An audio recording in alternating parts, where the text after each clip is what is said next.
குருவே துணை. இணைப்பில் இணைந்துள்ள மெய்யன்பர்கள் அனைவருக்கும் பணிவான வணக்கங்களும், வாழ்க வளமுடன் வாழ்த்துக்களையும் தெரிவித்துக் கொள்கிறேன். வாழ்க வளமுடன்.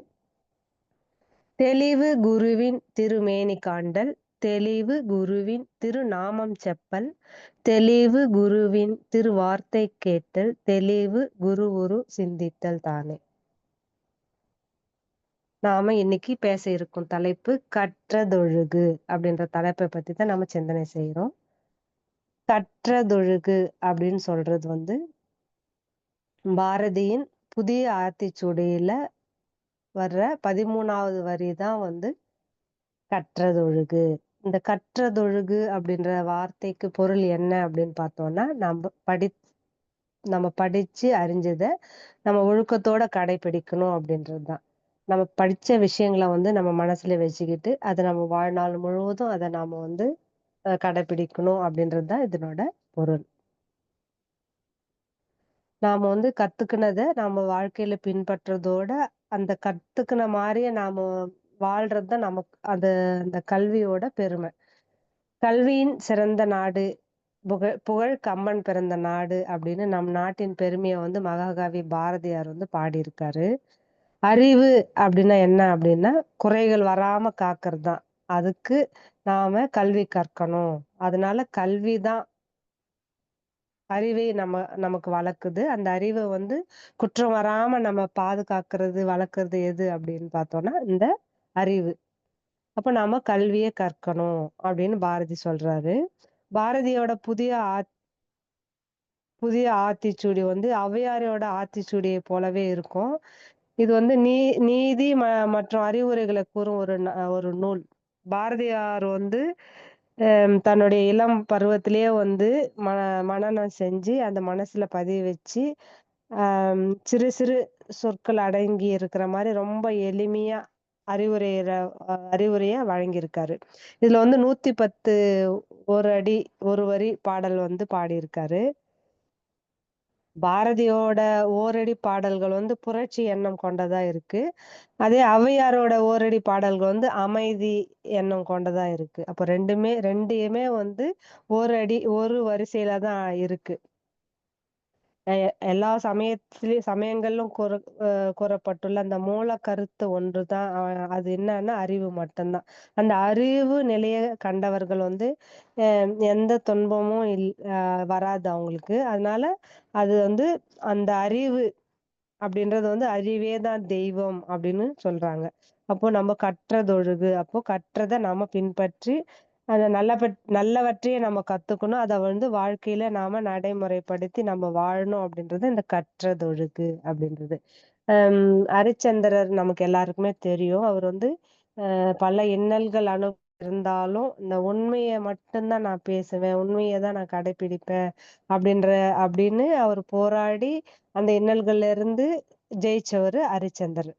அந்த ஹரிச்சந்திரனோட வரலாற மகாத்மா காந்தியடிகள் படிச்சுட்டு தன்னோட வாழ்நாள் முழுவதும் நான் உண்மையை மட்டும்தான் பேசுவேன் அப்படின்ற ஒரு குறிக்கோளோட வாழ்ந்ததாலதான் அவர் மகாத்மா அப்படின்னு போற்றப்படுற அளவுக்கு அவர் உயர்ந்திருக்காருன்னா அந்த உண்மை பேசுறதால. அவர் எது படிச்சாரோ அதை வாழ்நாள் முழுவதும் கடைபிடிச்சு அதை அதுல ஜெயிச்சதால மகாத்மா அப்படின்னு அவர் புகழ பெற்றாரு.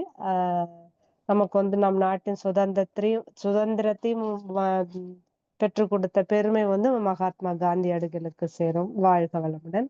நம் கேடில் விழுச்செல்வம் கல்வி ஒருவருக்கு மாடல்ல மற்றையவை. திருவள்ளுவர் சொல்றாரு.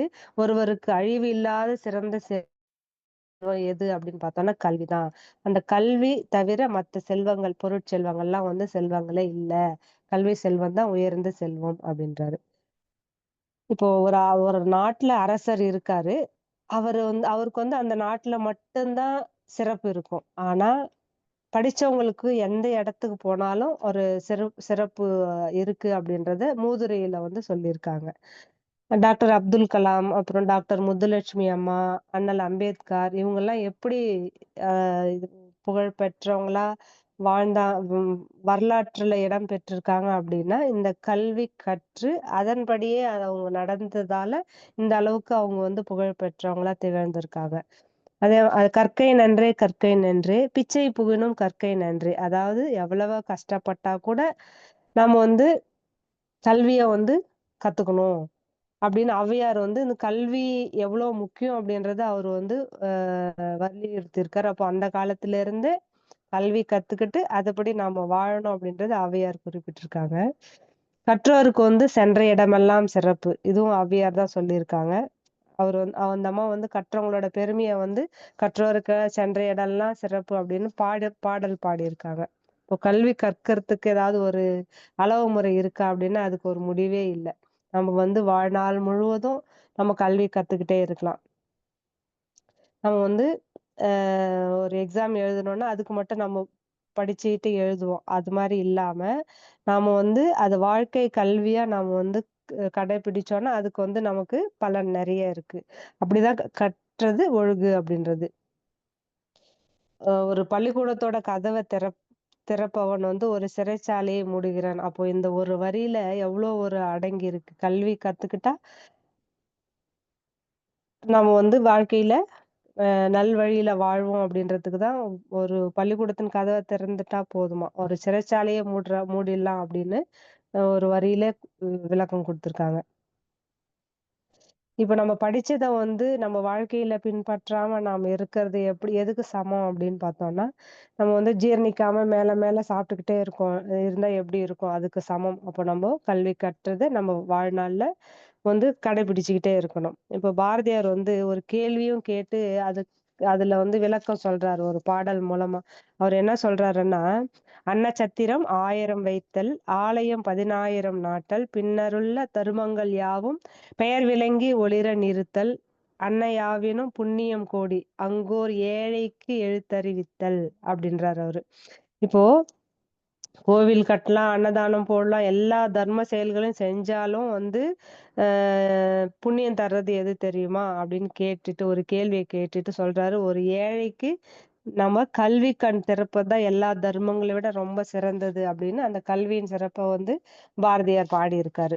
இப்போ ஐயன் வள்ளுவர் கூட வந்து இந்த கல்வி கற்று எப்படி நம்ம வாழ்க்கையில மென்மேலும் வளரும் வாழ்க்கைய அனுபவிக்கணும் அப்படின்றதுக்காக நெறைய திருக்குறள் குடுத்திருக்காரு. அதுல வந்து கற்க கசடறக் கற்பவை கற்றபின் நிற்க அதற்கு தக அப்படின்னு சொல்லியிருக்காரு. இப்ப நம்ம கற்க வேண்டிய நூல்கள வந்து ஒரு சிறிய ஐயமும் அதாவது டவுட்டும் இல்லாம நம்ம கற்று அதுல தெளிஞ்சோம்னா, அப்போ அதுக்கப்புறம் நான் கற் நம்ம கல்வி கற்றதுக்கு ஏத்த மாரி தான் நம்ம வாழ்க்கையில நாம கடைபிடிக்கணும். அப்போ கல்வி செல்வம் தான் அழியாதது. அப்போ கல்வி செல்வத்தின் பெருமைய வந்து கொடுக்க கொடுக்க வளர்வது கல்வி ஒண்ணுதான் அப்படின்னு இந்த திருக்குறள் மூலமா விளக்கம் குடுத்திருக்காரு. இன்னும் மற்றொரு திருக்குறள்ல வந்து "தொட்டனை தூறும் மணற்கேணி மாந்தர்க்கு கட்டணை தூறும் அறிவு." இப்போ ஆற்று மணல்ல ஊற்று நீர் எடுக்கணும் அப்படின்னு நினைச்சோம்னா, நம்ம ஆழமா தோண்ட தோண்ட ஆ எப்படி கிடைக்கும்னா, அந்த ஒரு நல்ல தண்ணி நமக்கு நெறைய கிடைக்கும். அதுபோல நம்ம கல்வி கத்துக்கிட்டே இருந்தா தான் நம்மளுடைய அறிவு மேல மேல வளர்ந்து, அது வந்து இன்னும் கற்கணும் கற்கணும்னு கத்துக்கிட்டே இருக்கணும். அதே மாரி கற்றபடி நாம வந்து வாழணும் அப்படின்ட்டு. அடுத்த குறள்ல சொல்றாரு, "கேடில் விழிச்செல்வம் கல்வி ஒருவருக்கு மாடல்ல மற்றையவை." ஒருவனுக்கு அழியாத சீரிய செல்வமானது கல்விதான். அப்போ பெற்ற கல்வி செல்வம் என்றது என்னைக்குமே அழியாது. அந்த வந்து அப்படின்னு கல்வியின் பெருமைய வந்து அவரு சொல்லியிருக்காரு. "கற்றதனால் ஆய பயன் என்கொல் வாளறிவன் நற்றால் தொழார் எனின்." அதுல வந்து தூய அறிவே உருவான இறைவனின் நல்ல திருவடிகளை நினைச்சு நாம தொழாவிட்டால் ஒருவனுக்கு எவ்வளவு கற்றிருந்தாலும் ஒரு பயனும் இல்ல. அப்போ அறிவே கடவுள் என்பதும் அவன் அடிகளை நாம தொழணும். அதுதான் வந்து கல்வியோட பயன் அப்படின்றாரு. அந்த அறிவ நாம வந்து வணங்கணும் அப்படின்றது தான் சொல்லியிருக்காங்க. நமது ஆசான் அருட்தந்தை அவர்கள் வந்து நமக்கு வந்து மனவளக்கலை அப்படின்ற ஒரு பொக்கிஷத்த நமக்கு குடுத்திருக்காரு. நமக்கு வந்து உள்ளுணர்வு கல்வியா நமக்கு வந்து அம் நெறைய தத்துவங்கள நமக்கு எடுத்து குடுத்திருக்காரு. ஞான களஞ்சியம் கவிகள் மூலமா நெறைய விளக்கங்கள் நமக்கு குடுத்திருக்காரு. நான் வந்து மனவளக்கலைய வந்து ஒரு பொது சொத்தாவே குடுத்திருக்கேன். நீங்க படிச்சு இத வந்து அ வாழ்க்கையில கடைபிடிச்சு முன்னுக்கு வரணும் அப்படின்ற ஒரு உன்னத நோக்கத்தோட மகான் நமக்கு வந்து மனவள கலை அப்படின்றத வந்து நமக்கு குடுத்துருக்காரு. நம்ம வந்து மனம் தான் மனிதன், மனிதன் தான் மனம். அந்த அரிதான 6வது நம்ம பெற்றிருக்க மனிதன் வந்து, இந்த குறை அறிவின் காரணமாக நம்மளுடைய ஆன்மாவ நம்ம களங்கப்படுத்திக்கிறோம். அப்போ அந்த நமக்கு சுயமா இருக்கிற அந்த தெய்வீக தன்மையே நம்ம மறந்துர்றோம். அப்போ நமக்குள்ள அந்த மனதுக்குள்ள அறிவு இருக்கு. அப்போ அந்த அறிவின் தரத்துக்கேற்ப மாரி தான் மனம் செயல்படுது. அப்போ நம்ம மனச வளப்படுத்திக்கணும். இந்த குறை அறிவ வந்து நாம முழுமை பெறணும். குற்றங்கள நம்மகிட்ட இருந்து போக்கிட்டு, நம்மளுடைய தரத்த நம்ம உயர்த்திக்கிறதுக்காக, நமக்கு மனவள கலை அப்படின்ற நமக்கு அந்த ஒரு சொத்த நம்ம குடுத்துருக்காரு. அப்போ எல்லாருமே இந்த நில உலகுல வாழ்ற மக்கள் எல்லாருமே அமைதியா, இனிமையா வாழணும் அப்படின்ற ஒரு நல்ல எண்ணத்தோட அவர் வந்து நமக்கு தவப்பயிற்சி, உடற்பயிற்சி, அப்புறம் தற்சோதனைகள், அப்புறம் காயக்கல்ப பயிற்சி எல்லாமே குடுத்துருக்காரு. நம்மளுடைய கருமைய கலங்கங்கள், நம்மளுடைய வினைப்பதிவால தான் நம்ம பொறந்திருக்கோம். "வினைப்பதிவே தேகம் கண்டாய்" அப்படின்னு சித்தர் சொல்லுவாரு. இப்ப நம்மளுடைய கருமைய கலங்கங்களை நம்ம நீக்கி, நம்ம வந்து எ வாழ்க்கையில வந்து எ எ எங்கேருந்து வந்தோம், நம்ம எங்க போனோம் அப்படின்றத நம்ம உணர்ந்து, நம்ம அதுபடி நடக்கணும் அப்படின்றதுக்காக தான் நமக்கு வந்து இவ்வளவு பயிற்சிகள நமக்கு நமது மகான் குடுத்துருக்காரு. அப்போ நாம அன்பு, இரக்கம், தொண்டு, அப்புறம் தவம், ஈகை, இன்சொல் இந்த மாரி ஒரு இயல்பா நம்ம வந்து வரணும் அப்டின்னா, நம்ம வந்து இந்த கல்விய நம்ம கத்துக்கிட்டு நம்ம கடைபிடிக்கும்போது, நம்ம அந்த அந்த வழிய நம்ம வரலாம் அப்டின்றத நமக்கு மகான் குடுத்துருக்காரு. இப்போ ஞானக்களஞ்சியம் கவில வந்து குடுத்துருக்காரு. "உடலுக்கு உரமளிக்கும் நல்லுணவு, உளத்திற்கு உயர்வளிக்கும் கல்வி" அப்படின்னு ஒரு கவி குடுத்துருக்காரு. நம்முடைய உடல் நலத்துக்கு போதுமான அளவு உயிர் சக்தி வந்து நமக்கு இருக்கணும். அப்படி உயிர் சக்தி குறைஞ்சிச்சுன்னா, நம்மளுடைய இயக்கம் வந்து சீர்கெடும். அப்போ அந்த சீர்கேட்ட சமப்படுத்தணும்னா, நமக்கு வந்து உணவு ரொம்ப தேவை. அப்போ பயிறு பயிர்களுக்கெல்லாம் எப்படி ஊட்டச்சத்து போட்டா அந்த விளைச்சல் நல்லா வந்து பலமா வருமோ, அது மாரி நமக்கு உடல் நல்லா இருக்கணும் அப்டின்னா, நமக்கு உணவு தேவ. அப்போ நம்ம அந்த உடலுக்கு அந்த எனர்ஜி வரத்துக்கு நமக்கு உணவு தேவ. அப்போ அதுபோல நம்மளுடைய அறிவ உயர்த்திக்கிறதுக்கு நமக்கு வந்து கல்வி வந்து ரொம்ப அவசியம். அதுவும் கல்வி வந்து ஒரு முழுமையான கல்வியா இருக்கணும். அப்போ பொறக்கிற குழந்தைங்களுக்கெல்லாம் இலவசமாவே அந்த முழுமை கல்விய குடுத்துட்டோம்னா, இதுவே வந்து ஒரு தனி மனிதனோட இனிமைக்கும், சமுதாய வளத்துக்கும் வந்து ரொம்ப முதல் தேவை வந்து இந்த குழந்தைகளுக்கு முழு கல்வி குடுக்கணும் அப்படின்னு சொல்லியிருக்காரு. இப்ப மெய் விளக்க கல்வி எது அப்படின்னு குடுத்திருக்காரு நமக்கு. மெய் அப்படின்னா உண்மை. மெய்மை, வாய்மை அதாவது சத்தியம். மாறாதது எதுவோ அதான் வந்து உண்மை. அப்போ பருவ உடல் இயங்குறதுக்கு காரணமா இருப்பது எது அப்படின்னா சூக்ம உடல். இப்ப பருவுடல் இயங்குவதற்கு காரணமா இருக்கிற சூக்ம உடல் தான்னா, அதுல வந்து உயிர் தான் இயங்கிக்கிட்டு இருக்கு. அப்போ மெய் அசைந்தால் உயிர். உயிரோட படர்க்கை நிலை தான் வந்து மனம். மனம் தான் மனிதன்.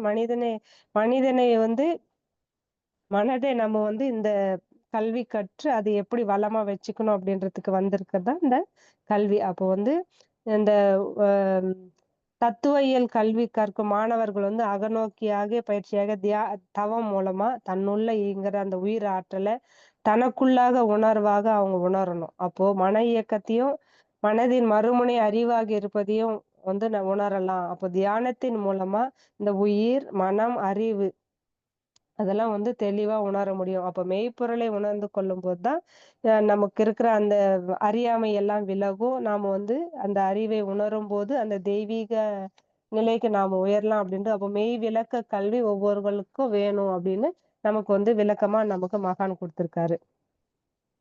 அம் ஒரு குருகுல கல்வி. அதுல வந்து குரு வந்து மாணவர்களுக்கெல்லாம் கல்வி சொல்லிக் குடுத்துட்டு இருப்பாரு. ஆம், ஒரு 2, 3 நாள் வந்து அந்த குழந்தைகள் வந்து அந்த குருகுல கல்விக்கு வரல. அந்த குரு நெனைக்கிறாரு, "என்ன காரணம் தெரியலையே!" அப்படின்னு சொல்லிட்டு நெனச்சிட்டு இருப்பாரு. அப்போ ஒரு அம்மா தினமும் அந்த குருக்கு பால் கொண்டு வந்து குடுப்பாங்க அந்த அம்மா. பால் எடுத்துட்டு வரும்போது அந்த அம்மா கிட்ட கேட்கிறாரு. இந்த அம்மாவும் வந்து அந்த குழந்தைங்க வருவாங்க. அந்த ஊர்ல இருந்து தான் வருவாங்க. இது மாரி உங்க ஊர்ல இருந்து வருவாங்கல்லம்மா, அந்த குழந்தைங்க 2 நாளா கல்வி கத்துக்கிறதுக்கு வரல. என்னன்னு தெரியுமா? அப்படின்னு கேட்டாரு. அதுவா குருவே, எங்க ஊர் வந்து ஒரு ஆத்து தாண்டி தான் இருக்கு. இந்த ஆத்துல வந்து நெறைய தண்ணி போயிட்டுருக்கு. அதனால வர முடியாத ஒரு சூழ்நிலை. அதனால தான் பிள்ளைங்க வரல அப்படின்னு அந்த அம்மா சொல்றாங்க. அப்போ "நீ மட்டும் எப்படிம்மா வந்த? நீயும் அந்த ஊர்ல இருந்து தானே வந்த. இப்போ எனக்கு இப்போ அ தினமும் நீ பால் எடுத்துட்டு வந்து குடுக்குறியே!" அப்படின்னு அவரு குரு கேட்கிறாராம். அதுக்கு அந்த அம்மா சொல்லுவாங்களாம், "நீங்க வந்து அ பிள்ளைங்களுக்கு சொல்லிக் குடுக்கும்போது, அந்த பரமாத்மாவே நாம கெட்டியா புடிச்சுக்கிட்டோம்னா, அவர் நம்ம எல்லாம் வழி நடத்துவாரு அப்படின்னு நீங்க நடத்திட்டு இருந்தீங்க. அதை நான் வந்து காதால கேட்டேன். அது எனக்கு ஞாபகம் வந்தது. நான் வந்து இது பால் எடுத்துக்கிட்டு அந்த பரமாத்மாவையே நெனச்சுக்கிட்டு அந்த தண்ணிக்குள்ள இறங்குனேன். இந்த கரைக்கு வந்துட்டேன். உங்களுக்கு பால் குடுத்துட்டு நான் போனேன். என்னோட பால் வரலையேன்னு நீங்க வந்து தவிச்சிடக்கூடாது. அதனால உங்கள வந்து நான் தவிக்க விடக்கூடாதுன்றதுனால, அம் எப்படி நீங்க சொன்னது எனக்கு அந்த நேரத்துல ஞாபகம் இருந்தது. அந்த பரமாத்மாவ நெனச்ச உடனே இக்கரைக்கு வந்துட்டேன். குடுத்துட்டு மறுபடியும் அது மாரி தான் நான் போயிட்டுருக்கேன் அப்படின்னு சொன்னாராம். அப்ப அந்த குருவுக்கு வந்து ரொம்ப ஆச்சரியமா ஆயிடுச்சாம். அந்த அம்மா காதால கேட்டது, அவங்க வாழ்க்கையில கடைபிடிச்சு வந்திருக்காங்க அப்படின்றத அவர் வந்து ரொம்ப ரொம்ப ஆச்சரியப்பட்டு அந்த அம்மாவ வந்து நினைச்சு பெருமைப்பட்டாராம். இப்போ எந்த ஒருவரும் நம்ம வந்து கல்வி கத்துக்கிறதோட இல்லாம, அந்த கல்வி கத்துக்கிறத நம்ம வாழ்க்கையில பின்பற்றும்போது எவ்வளோ பலன் இருக்கும் அப்படின்றது இந்த கதை மூலமா நாம தெரிஞ்சுக்கலாம். காந்தியடிகள் கூட வாழ்க்கை அனுபவங்கள்ல இருந்து அவர் சொல்றாரு, "நம்மளுடைய வாழ்க்கை முழுசும் நம்ம வந்து கல்வி கற்றுக்கொண்டே தான் இருக்கணும்." அப்படின்னு அவரு சொல்றாரு. அப்போ அவர் வந்து கல்வி ரொம்ப முக்கியம். நம்ம வாழ்நாள் முழுதும் படிச்சுட்டு இருக்கணும். நம்மளால முடிஞ்ச அளவுக்கு அடுத்தவங்களுக்கு நம்ம வந்து கல்வி சொல்லிக் குடுக்கணும். அப்போதான் வந்து ஒவ்வொரு மனிதனும் முன்னேற முடியும் அப்படின்றத ஒரு லட்சியமா வச்சுக்கிட்டு, அவர் வந்து தன்னோட வாழ்நாள் முழுவதும் வந்து அடுத்தவங்களுக்கு வந்து கல்வி சொல்லிக் குடுக்கறதுக்குன்னு சொல்லிக் குடுத்துக்கிட்டே இருந்தாரு. அப்போ வந்து வாழ்க்கை கல்வின்றது எவ்வளோ முக்கியன்றத அவர் உணர்ந்து மத்தவங்களுக்கும் குடுத்திருக்காரு. அப்போ அவர் வந்து ரஸ்கினின் கடையனுக்கே கடை தேற்றம் என்ற ஒரு புக்க படிச்சுட்டு, அ தன்னுடைய வாழ்க்கையில வந்து ஒரு புரட்சிகரமான மாற்றங்களை வந்து ஏற்றுக்கொண்டாராம். அவர் வந்து சுயராஜ்யம் அப்படின்ற ஒரு நூல்ல புத் புத்தகத்துல வந்து கல்வி முறை பற்றி வந்து அவரோட கருத்துக்கள் எல்லாம் வெளியிட்டிருக்கார் மகாத்மா காந்தி. அப்போ கல்வி வந்து குழந்தைகளிடமும் சரி, மனிதர்களிடம் வந்து உடல், உள்ளம், ஆன்மா இது எல்லாவற்றையும் வந்து ஒரு அடக்குகின்ற ஒரு சிறந்த ஆற்றல் எல்லாம் வந்து மலர்வித்து வெளிக்கொண்டு வர்றது எது அப்படின்னு பார்த்தா கல்விதான் அப்படின்னு சொல்றாரு. இப்ப நமது ஆசான் அருட்தந்தை அவர்கள் கூட பயனுள்ள கல்வி முறை அப்படின்னு நமக்கு வகுத்து குடுத்திருக்காரு. நம்மளுடைய நுண்ணறிவு பயிற்சியோட மன தூய்மை, அப்புறம் அதுக்கப்புறம் பார்த்தா ஆன்மீக நெறி எல்லாமே வந்து கத்துக்கணும். அப்போ வந்து நமக்குள்ள உறைந்திருக்கிற அந்த தெய்வீக தன்மைய கொண்டு வர்றது தான் ஒரு கல்வியின் நோக்கமா இருக்கணும் அப்டின்ட்டு அவர் வந்து கொண்டு வந்திருக்காரு. உடல், உள்ளம் 2மே வந்து வளர்ச்சி அடையணும்னா உண்மையான கல்வி கிடைக்கணும். அப்போ மாணவர்களுக்கு வந்து ஒழுக்கத்த நம்ம வளர்க்கறது தான் கல்வியோட உன்னத நோக்கமா இருக்கணும்.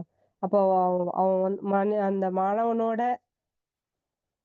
எப்படி அந்த ஆற்றல வெளிக்கொண்டு வரணும். அப்போ ரொம்ப ரொம்ப முக்கியம். உலகத்திலே கல்வி தான் ரொம்ப முக்கியம் அப்படின்றத நமது ஆசானும் வந்து நமக்கு வலியுறுத்தி இருக்காரு. அப்போ அந்த கல்வி வந்து நமக்கு ரொம்ப அவசியம் அப்படின்றது.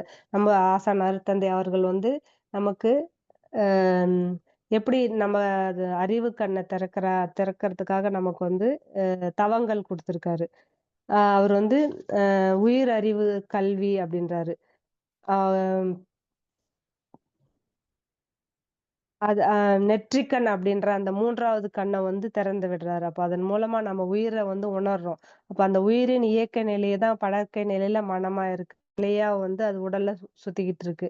அப்போ மனதின் மூலமா நம்ம அந்த உயிர் ஆகவே நம்ம மனதுல ஒடுங்கி, ஒடுங்கி நம்ம வந்து ம் அதையே நம்ம பழக்கமா வந்துகிட்டு இருந்தோம்னா, அந்த சிற்றறிவு வந்து பேரறிவோட லயமாவுது. அப்ப நமக்கு வந்து அந்த நிறைவு நிலையான சமாதி நிலை நமக்கு வந்து கிடைக்குது. அப்போ வந்து நாம அந்த ம் தவங்கள் செய்யும்போது, நம்ம வந்து அந்த அந்த நிலைக்கு நாம போகலாம் அப்படின்னு நமக்கு இந்த நெற்றிக் கண்ண திறந்து நமக்கு வந்து சொல்லியிருக்காரு. அப்போ அருள் அப்படின்ற வார்த்தைக்கு வந்து எதிர்ப்பதம் என்ன அப்படின்னு பார்த்தா இருள். அப்போ அறியாமை அப்படின்ற இருள நீக்கிறது அருள். அப்ப இருள் இருக்கும் இடத்துல வெளிச்சம் இருக்காது. அதே மாரி வெளிச்சம் இருக்கிற இடத்துல இருள் இருக்காது. அப்போ மனிதருக்கு வந்து கல்வி, செல்வம் வந்து உடைமைப் பொருட்கள், மக்களின் பலம், நட்பு, ஆளுமை பேர் எல்லாத்தையும் ஒன்றிணைச்சு இருக்கு. அப்போ கல்வி தான் வந்து அம் உயர்ந்ததான அருட்கல்வி. அது இல்லன்னா நம்ம வந்து நமக்கு வந்து அந்த சுயநலம் வந்துரும். அப்போ சுயநலம் வந்துச்சுன்னா, அந்த நமக்கு வந்து இது அது வந்து நமக்கு விளைவுகள் வேற மாரி இருக்கும். அப்போ நமக்கு வேணும் கல்வி, அருட்கல்வி வேணும் அப்படின்றது நமக்கு வந்துடுச்சுன்னா, அந்த அங்க இருக்கிற அந்த தன்முனைப்பு நமக்கு வந்து விலகிடும். அப்போ நம்ம வந்து அமைதியாவும், மகிழ்ச்சியாவும் இருக்கணும்னா, நமக்கு வந்து இந்த கல்வி ரொம்ப முக்கியம். அந்த கல்விய வந்து நம்ம வாழ்நாள் முழுவதும் நாம வந்து கடைபிடிக்கணும். இப்போ நம்ம வந்து அ எல்லாருமே வந்து இன்பமா இருக்கணும் அப்படின்னு நெனைக்கிறோம். அப்போ அதுக்கு இன்பமா வாழ்றதுக்கு என்ன வழின்னு நமக்கு மகான் குடுத்திருக்காரு. ம் நம்ம வந்து உடல் ஆரோக்கியமா வச்சுக்கணும் அப்படின்னா, அதுக்கு எளிய முறை உடற்பயிற்சிகள் குடுத்திருக்காரு. நம்ம கத்துக்கிட்டோம். அத வந்து தினந்தோறும் நம்ம வாழ்க்கையில கடைபிடிச்சு, நம்ம தினமும் அந்த பயிற்சிகள செய்யும்போது நம்மளுடைய உடல் ஆரோக்கியமா இருக்கும். அதே மாரி இப்ப பார்த்தோம் மனம் அமைதியா இருக்கிறதுக்கு நம்ம வந்து தவங்கள் பண்ணும்போது, நம்ம மனச்சூழல் வந்து அ அலை குறைஞ்சு நம்ம வந்து அந்த சமாதி நிலைக்கு நம்ம வந்து கிட்டும். அது அது நமக்கு 9 வகையான தவங்கள் வடிவமைச்சு குடுத்திருக்காரு. அதுக்கப்புறம் பார்த்தோம்னா, அகத்தாய்வு அப்படின்னு குடுத்திருக்காரு.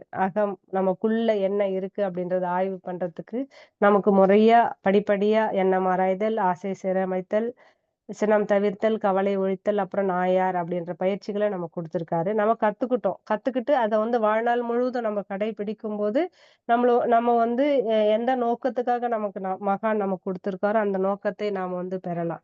அப்போ நம்ம யாரு? எங்கிருந்து வந்திருக்கோம்? எங்க போகணும்? அப்படின்றத நாம உணர்றதுக்கு நமக்கு வந்து ஒரு உள்ளுணர்வு கல்வியா நமக்கு வந்து குடுத்திருக்காரு. அப்போ நம்ம வந்து அந்த நிலைக்கு நாம போகும்போது, நம்ம வந்து அகத்தாய்வு செஞ்சு, நம்ம குணநல பேரு நமக்கு கிட்டும். இப்போ குணநல பேரு கிட்டிச்சுன்னா, அத நோக்கி நம்ம வந்து அந்த குணநலம் பெற்றுட்டோம்னா, நம்மளுடைய வாழ்க்கை வந்து முழுமை பேறு கிடைக்கும் அப்போ வந்து நம்மளுடைய அறிவு முழுமை பெறுனால, நாம வந்து தன்னை உணர்றோம். அந்த நம்மகிட்ட வந்து மன தூய்மை, வினை தூய்மை உண்டாகி, நம்பகிட்ட அந்த அன்பும், கருணையுமாக நாம வந்து மிளருவோம். இறைநிலையின் தன்மை, அன்பும் கருணை.